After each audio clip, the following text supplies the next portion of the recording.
Neil, how the bloody Hey, Benchy, how you going, mate? Good, mate. Good to see you. Yeah, lovely to see you.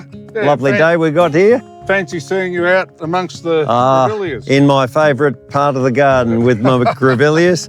And this is one of my favourite Grevilleas, Grevillea Magnifica, subspecies Magnifica, this one, with its great big pink bottle brush flowers. It's a beauty, but Sure is. Bit big for the average garden because it'll get to 2 or 3 metres square, but it's just a wonderful bird attractor if you can, if you've got the space and you've got a warm, free draining soil. This is one of the best you could ever grow. I mean, look at those flowers. They're just full of nectar. Come and have a look. Full of nectar, and the birds just go crazy over them. So honey eaters love them. Really, really attractive and such a unique colour. It's a sort of a pinky grey colour. Yeah. And that's the feature of Magnifica, subspecies Magnifica. It's this unusual pinky grey colour. And this is just one that has That's seeded. one plant. That's one plant self-seeded there. Self-seeded. And they come up freely in our granite sandy soil. We're very lucky. Because you've got them all through here. Yeah, there's a whole colony of them that have come up here, and they vary from shade, deep pink to pale pink, but basically they're that typical grey pink colour. And that's really great for attracting birds into your garden, as I said. Oh, here comes the sun. Beautiful. This Grevillea subtiliflora, critically endangered, comes from way inland Western Australia, and very, very rare plant in the wild, and not common in cultivation either, because it's, as you can see, it makes a small tree, so it's too big for the home gardener, but really fabulous plant. Decent sized plant, isn't it? And big bunches of pendulous flowers that are full of perfume and attract butterflies. The native butterflies absolutely love it. And you're saying that the like the reds and the yellow, like coloured flowers attract the birds more, and that's correct. Yes, pale and the pale pinks and the whites attract the insects. They've evolved to attract insects, so you get native bees and butterflies and native flower wasps and things like that all coming to your garden, and they're really valuable, particularly the wasps, because they lay their eggs into caterpillars, and so they control caterpillars and pests in your garden. Oh, so it's really important. That's another initiative to have a Grevillea and that's why if you have a good range of different Grevilleas in your garden, you'll attract birds, which clean up insects, but then you'll attract the native wasps, which also control the insect pest. This is a nice dwarf Magnifica, isn't it? It is, yeah. That's only 3 years old, and that's about as big as the foliage part of the plant will become, about 1 metre by 1 metre, with these lovely leafless canes, which, as you can see, they're going to be absolutely covered in these spectacular pink and grey flowers in a few weeks' time. And where does this one grow in its natural environment? This one doesn't occur in nature. The dwarf form came up in a friend's garden down at Geelong. That's handy, isn't it? Just amazing. He sowed a whole batch of Grevillea Magnifica seeds, and he found that there were 3 or 4 little runts in the. Is that what you call them? Little runts? Little runts. And so he thought they weren't good enough to sell, so he kept them aside and put them out in his own garden, and they stay dwarf. And if you collect seed off them, even those second generation seedlings are dwarf. Wow, that's interesting. Yeah, that'll make the ability to create a lot of new, wonderful garden-sized plants. Just have a look at the flowers. That flower is a raceme, but if you look closely, it's made up individually of hundreds of single flowers, all grouped together in this big flower spike, which attracts the honey eaters. They can see it from hundreds of metres away, the big splash of bright red or pink, and they'll come flying over and drop down to that bush and pollinate it, because Grevilleas need cross-pollination,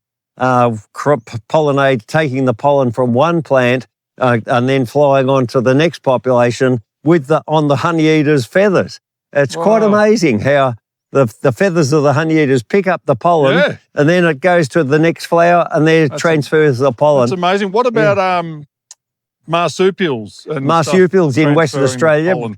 there are honey possums in Western Australia which do exactly the same thing. And so a lot of Western Australian plants and some of the Grevilleas are actually evolved to be pollinated by honey possums. And you'll see that in Grevilleas like Grevillea merceri and other species like that have got really spicy or a musky perfume, which is what the honey possums can smell. And they're attracted to that, and they'll come in because they can smell the spicy smell, and then they'll go to those flowers. Jeez, it's amazing how nature's all intertwined in all those little areas. That's what's so good about Grevilleas. There's about 600 different species and subspecies these days, and they're all slightly different to each other, and they've all evolved these unique different methods for cross-pollination, and it's really exciting to have them in your garden and to observe that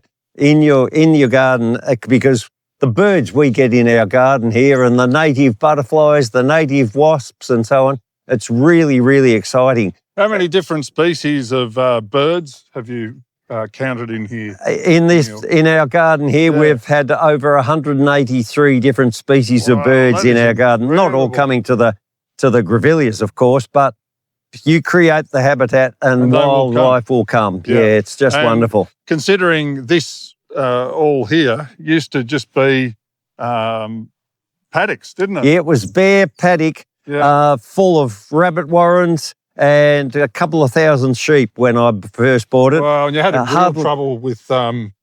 real trouble with the rabbits, didn't you? Rabbits were a disaster. And so you've built a fence around your 20 acres. Yeah, we've got a vermin-proof fence around the 20 acres where we've got our gardens now, and that makes it rabbit-free. And it also means that we have other ferals like feral deer, feral goats, hares, and that sort of thing. And it also keeps out the kangaroos and the wallabies, which can graze on some of the plants. So it means that we've got this area which is maintenance-free for pest animals, but we still do have to maintain it for keeping the weeds down and that sort of thing. But otherwise, it's just so much easier. How long have you had the fence built around? I put that in about 2008.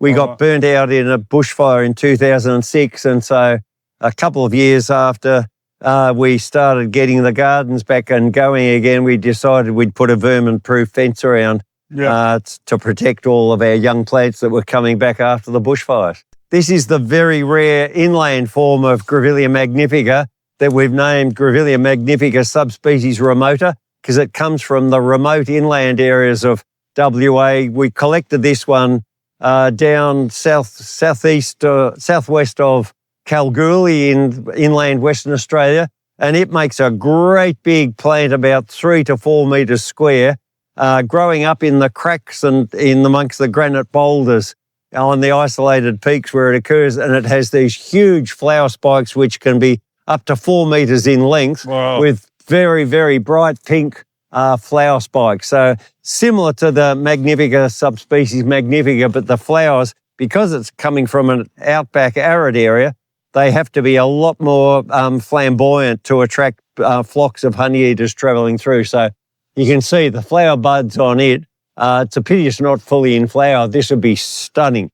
But the flower buds are quite bright. So what are you saying, that the flowers have to be even more attractive? Yeah. And they look like and a lot taller. Are higher. Yeah, they're taller and far brighter to attract the honeyeaters in that isolated part of the country. Yeah, well, as I was talking to you before, I've had Grevillea magnifica subspecies remota growing at home, and it got to a decent size and it ended up with a black sooty mould that all got through it. That would be expected. Coming from the remote inland areas, it's a very, very hot, dry climate. Even their winters are relatively mild compared with coastal areas, and the moisture levels in the air there would be right down.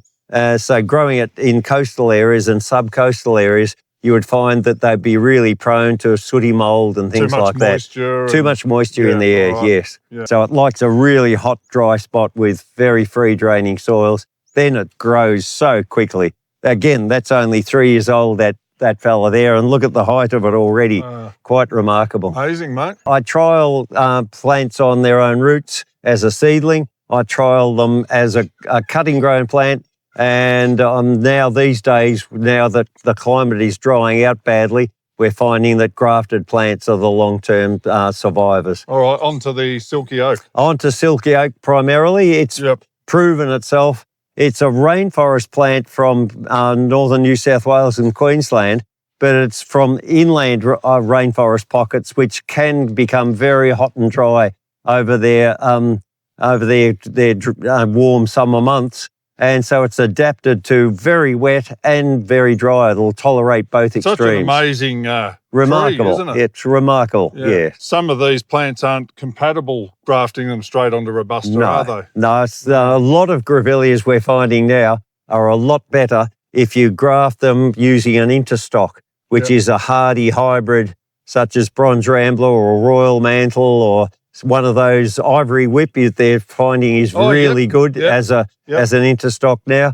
And that because it's a hybrid, it's got a lot more hybrid vigor. So it'll graft onto silky oak and it doesn't have the incompatibility problems like a lot of the species do. But then the species will graft happily onto that hybrid because the interstock's got hybrid vigor, so the little plant that you're grafting on top grows superbly.